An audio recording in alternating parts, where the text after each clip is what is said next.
Olá, o Boletim Unesp Notícias está no ar ao vivo. Agora são 5h30 da tarde.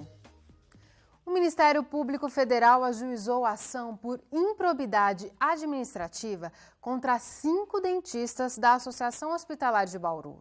De acordo com o MP, eles atuavam no hospital de base e fraudavam o Sistema Único de Saúde. Com a ação, a Procuradoria quer que eles devolvam mais de R$340 mil desviados do Fundo Nacional de Saúde. Entre 2007 e 2010, os acusados receberam por serviços não realizados no setor bucomaxilofacial.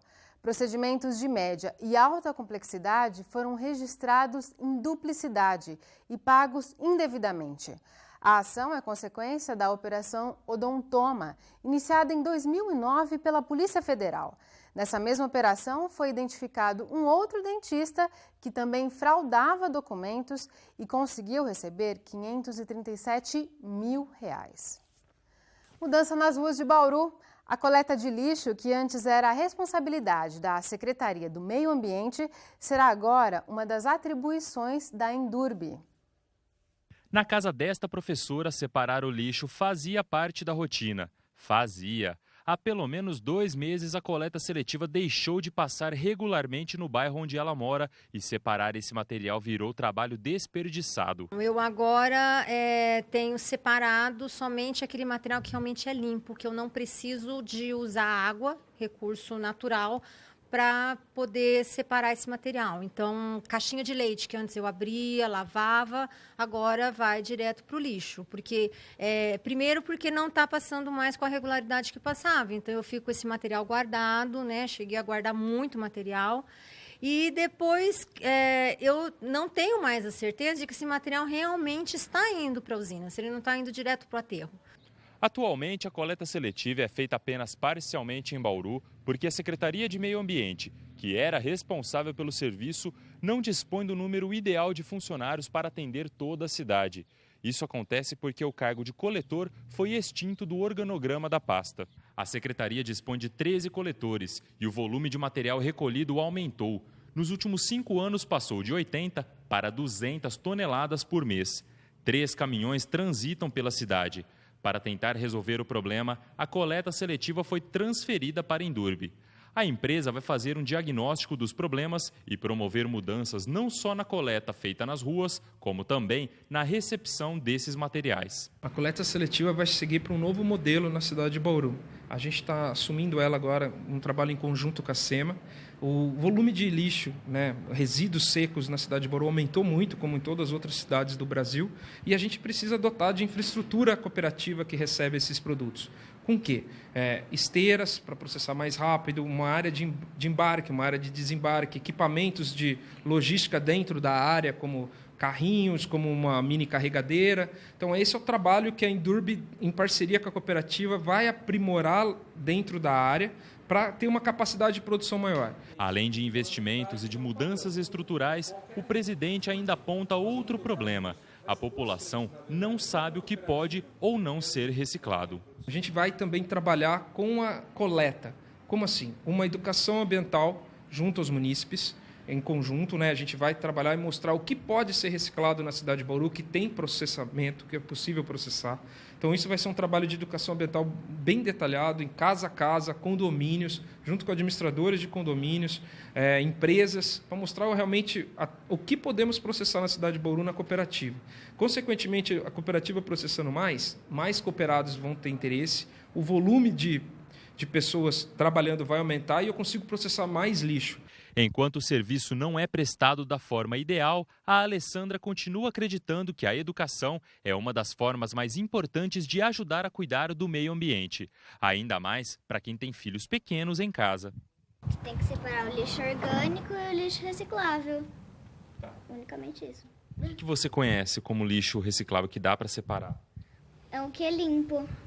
Dá um exemplo para mim. Que um papelzinho de bala. O planeta que a gente está deixando é para eles, né? E eu sempre digo para eles que lixo é uma coisa que não some, ela muda de lugar.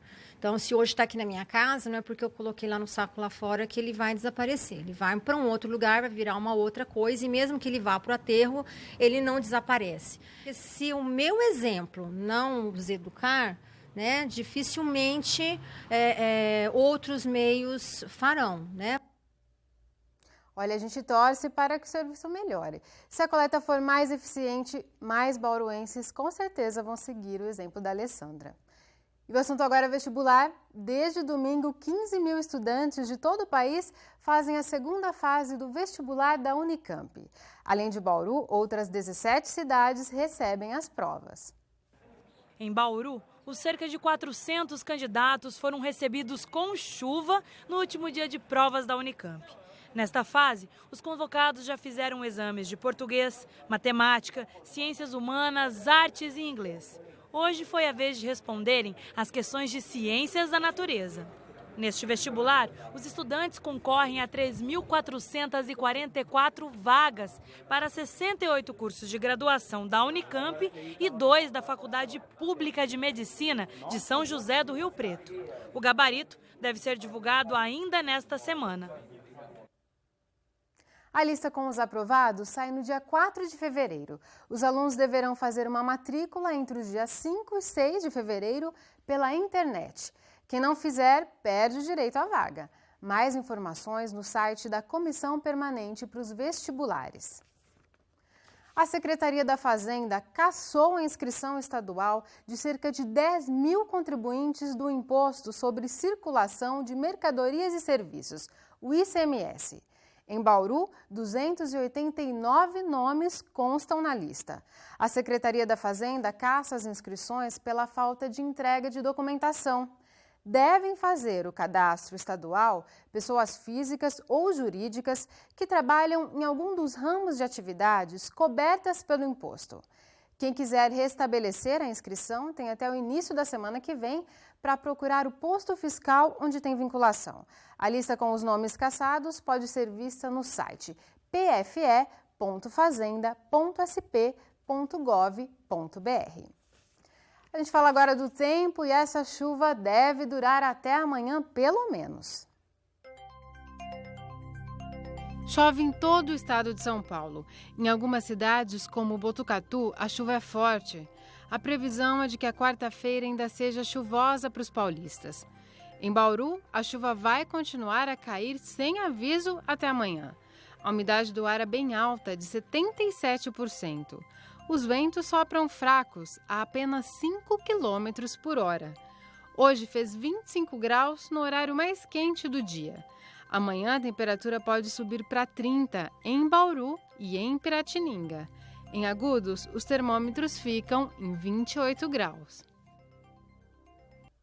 Arnaldo Ribeiro está entre os novos secretários da segunda gestão do prefeito Rodrigo Agostinho. Para ele, o principal desafio da pasta de desenvolvimento econômico é atrair grandes empresas para Bauru.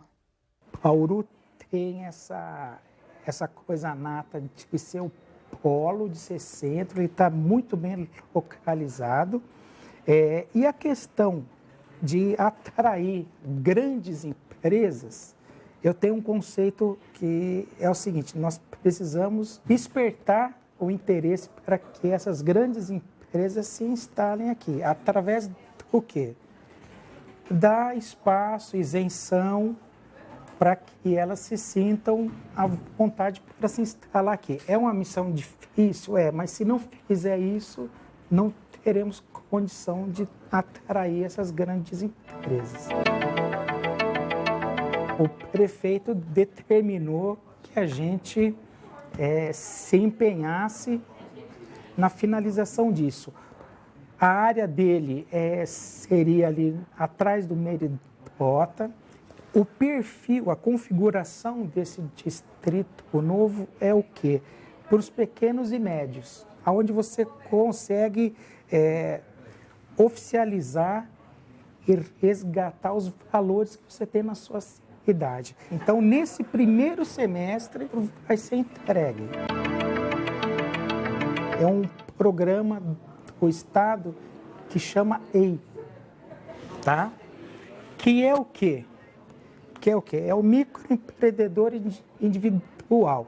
É você tirar as pessoas da informalidade, mas para Bauru, daquele salto acontecer de fato no interior do estado, precisamos também do apoio do governo federal para viabilizar alguns outros projetos para abrir as portas da cidade.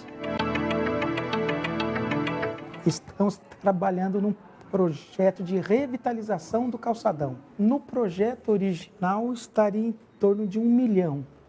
Logicamente, nós não teremos isso agora.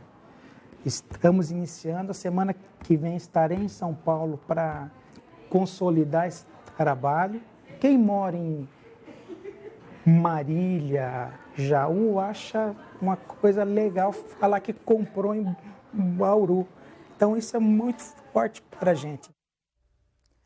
Atenção pais que não sabem o que fazer com os filhos nas férias. A Secretaria Municipal de Esportes e Lazer oferece recreação para crianças de 3 a 12 anos. Até sexta-feira agora, as atividades são no ginásio Isaac Mohamed Saad, no Jardim Bela Vista. Na semana que vem, os monitores da CEMEL vão para o ginásio Raduan Trabulsi Filho, na Vila Santa Luzia. A molecada vai poder brincar na cama elástica, além de praticar esportes como vôlei e futebol. Para participar, é só comparecer nos locais das 9 ao meio-dia e das 2 às 5 da tarde. Mais informações pelo telefone 3108-1050. Agora, mais uma dica para os momentos de folga. A cidade de Agudos fica bem pertinho aqui de Bauru e muita gente nem sabe que lá tem várias atrações turísticas. Vamos viajar?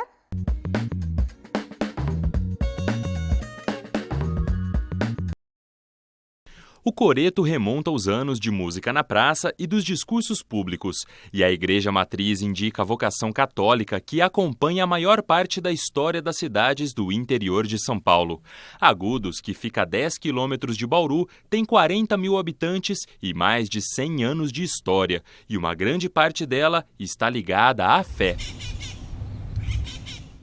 Um dos principais patrimônios é o Seminário Santo Antônio, inaugurado há 62 anos e mantido pelos freis franciscanos. Durante décadas, o local funcionou como uma instituição de ensino fundamental e médio, para onde os pais enviavam os filhos para serem educados. O seminário, quando foi construído aqui, para abrigar o ensino fundamental e o ensino médio, era uma necessidade da província na época, né, porque o seminário que funcionava até então em Rio Negro já não tinha condições de infraestrutura de receber tantos alunos, e havia um número crescente de seminaristas que procuravam a vida religiosa. Procuravam a vida religiosa, mas no sentido de estudo, né, de formação acadêmica, porque os pais, tios passaram por aqui, então, consequentemente, encaminhavam seus filhos e sobrinhos para cá. A partir da década de 80, com o desenvolvimento da educação no Brasil, ampliação da rede de escolas, consequentemente o número de alunos do seminário começa a decair. E também com o surgimento, aparecimento das diversas formas de vida religiosa na mídia, também o leque de opções para os vocacionados se amplia bastante. Hoje há apenas o ensino religioso. 16 seminaristas passam pelo aspirantado, uma das etapas na formação de novos freis. É a etapa inicial da formação religiosa de um candidato à vida franciscana, né? Aspirantado porque ele está aspirando conhecer e entrar nessa forma de vida. Quem faz o aspirantado são jovens que vêm aqui fazer o seu discernimento vocacional, jovens que já têm o ensino médio concluído e alguma formação de graduação. A arquitetura e a história transformaram o seminário em um ponto turístico. Grupos religiosos se hospedam para retiros espirituais. Na tranquilidade desse local, cercado de verde, eles procuram um contato maior com suas próprias crenças. Os grupos que procuram a casa para fazer retiro espiritual, eles buscam justamente tudo aquilo que a casa oferece de infraestrutura, né? Tanto a parte de salas e salões, mas também procuram usufruir da natureza que o espaço oferece. Então eles fazem aqui normalmente uma parte de interiorização, que é um momento a sós, fazem também a parte de reflexão e parte de oração. Empresas também usam o prédio para eventos e palestras, que são realizadas neste auditório, com capacidade para 400 pessoas. Se a fachada impressiona, o interior da igreja é ainda mais bonito.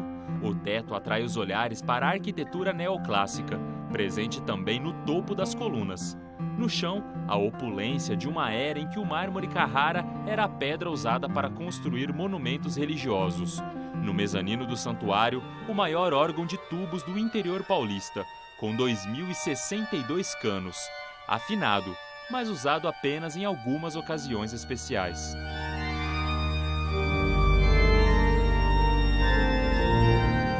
Outro ponto de visitação é o Museu Frei Gregório Joncher, o nome do curador. Ele foi o principal responsável por reunir este rico acervo. A coleção possui uma grande variedade e o que impressiona aqui é uma inusitada mistura de conhecimentos que parecem antagônicos. Para a Igreja Católica, Deus criou o universo em 7 dias e o homem surgiu apenas no 6º dia. Mas o Frei Gregório tinha uma interpretação diferente e uniu fé e ciência para explicar a origem da vida na Terra. Para ele, foi Deus quem criou o Big Bang, a explosão que deu origem ao universo e, consequentemente, às estrelas e aos planetas. Bilhões de anos depois, apareceram as formas de vida primitivas, como os primeiros peixes. Mais alguns bilhões de anos, surgiram os dinossauros, e só milhões de anos depois vieram os homens. Em vez da teoria criacionista clássica, aquela em que Deus fez Adão e Eva, Frei Gregório retratou neste quadro como ele imaginava o surgimento da humanidade.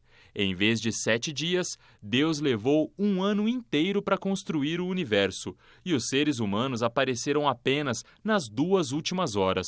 Um pensamento bastante avançado para uma religião cuja crença atravessa milênios.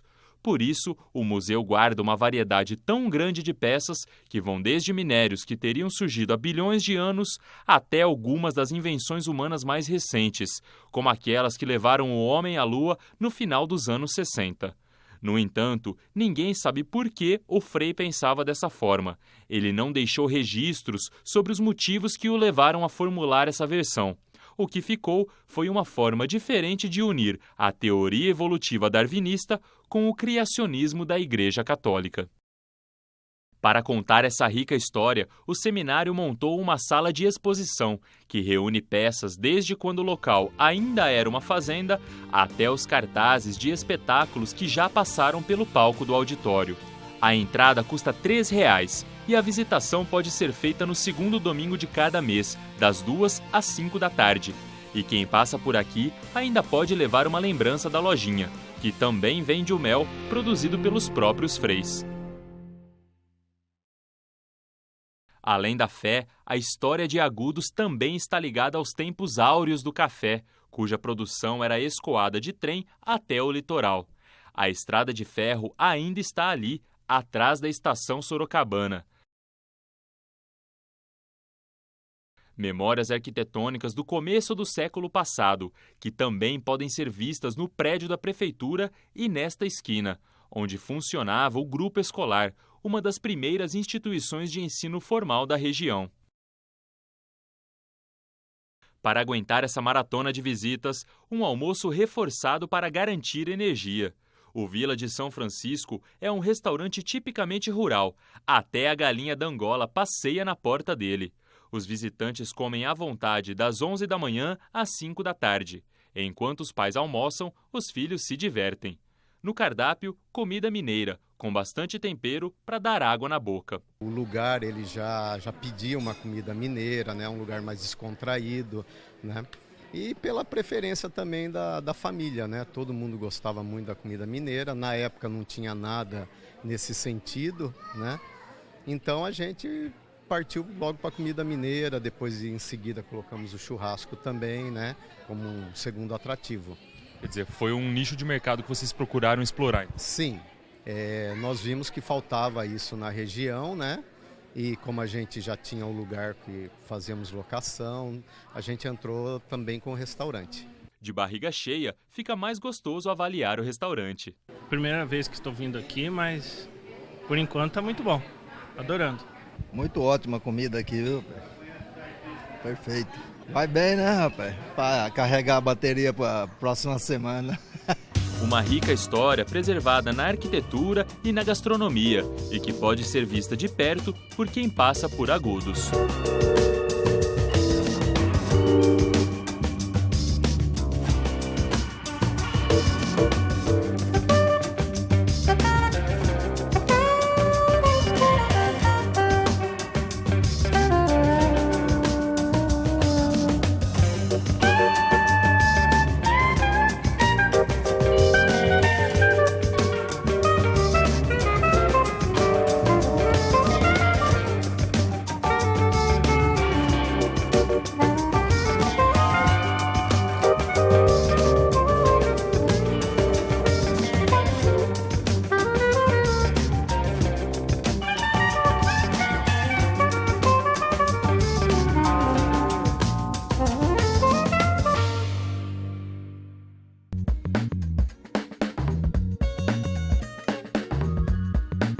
Amanhã, às 5h30 da tarde, o Boletim Unesp Notícias volta. Tchau!